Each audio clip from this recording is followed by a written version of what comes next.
ఇప్పుడు ప్రతి గ్రామంలో ఒక గ్రామ సచివాలయం ఉంది. ఆ గ్రామ సచివాలయంలో ఆల్మోస్ట్ పని పాట లేకుండా 11 మంది సచివాలయం స్టాఫ్ ఉన్నారు. ఏమీ పని లేదు వాళ్ళకి ఉన్నారు. ఆ సచివాలయం స్టాఫ్కి అప్పచెప్పోయా జగన్మోహన్ రెడ్డి, ఆ సచివాలయం స్టాఫ్ అప్పచెప్పు, లేదా సజ్జల రామకృష్ణారెడ్డి ఎదబస్సోది చెప్తే నీ సాక్షిలో నువ్వు రాస్తే ఖండించేవాడే లేడనుకున్నావా? వాలంటీర్ వ్యవస్థను ఖండించడానికి పార్టీలకు దమ్ము ధైర్యం ఉండకపోవచ్చు, నాకుంది.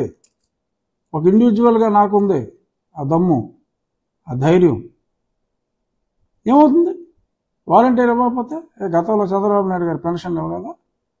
ఎంత సక్రమంగా ఇచ్చారు. ఈ forum for good governance or citizens forum వీళ్ళందరూనేమో యాంటీ సోషల్ ఎలిమెంట్స్ లాగా, నువ్వేదో పెద్ద స్వామి వివేకానంద లాగా. ఏంటి తొక్కలో వెళ్ళినప్పుడు మాకు తెలవదమ్మా జగన్మోహన్ రెడ్డి. సో ఇలాంటి నాన్సెన్స్ కవర్లు దయచేసి ప్రజలెవరూ నమ్మకండి, వీళ్ళ ట్రాప్లో పడకండి.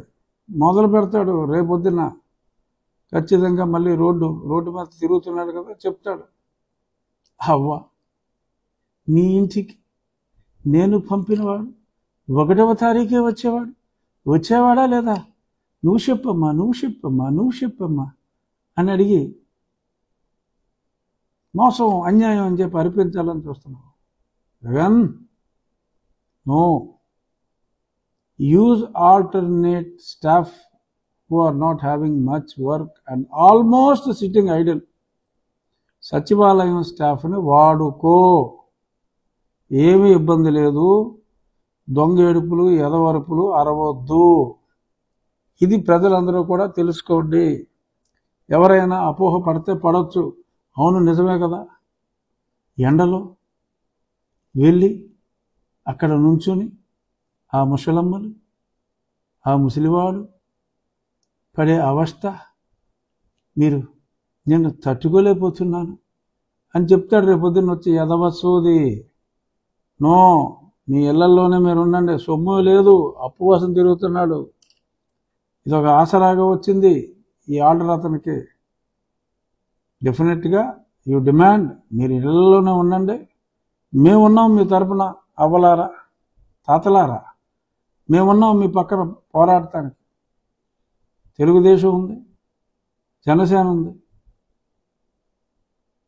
ఏ పార్టీలోనూ ఇంకా ఎవ్వడో నన్ను చేర్చుకోని వ్యక్తిగా నేనున్నా, మీకోసం నేనున్నా.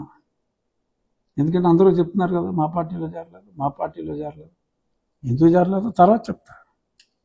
సో ఏ పార్టీకి సంబంధించిన వ్యక్తిగా నేనున్నా. ఇంకో 2 పార్టీలు ఉన్నాయి. ప్రభుత్వం ఖర్చుతో నడిచే సచివాలయం, బ్రతికే సచివాలయం స్టాఫ్ ఉన్నారు. ఇంట్లో మీరు ఉండండి, చచ్చినట్టు మీ ఇంటికి తీసుకొచ్చిస్తారు. కావాలని బలవంతంగా ఎండల్లో నుంచే పెట్టి ప్రయత్నం చేస్తే తిరగబడండి.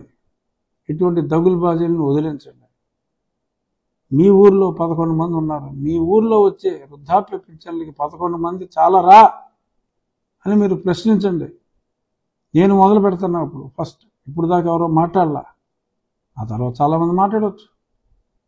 మీ తరపున, అవ్వా తాతల తరపున నేను గట్టిగా మాట్లాడుతున్నా. Use your village secretariat staff, my dear mister Jaganmohan Reddy. Don't give stupid excuses. This is my demand.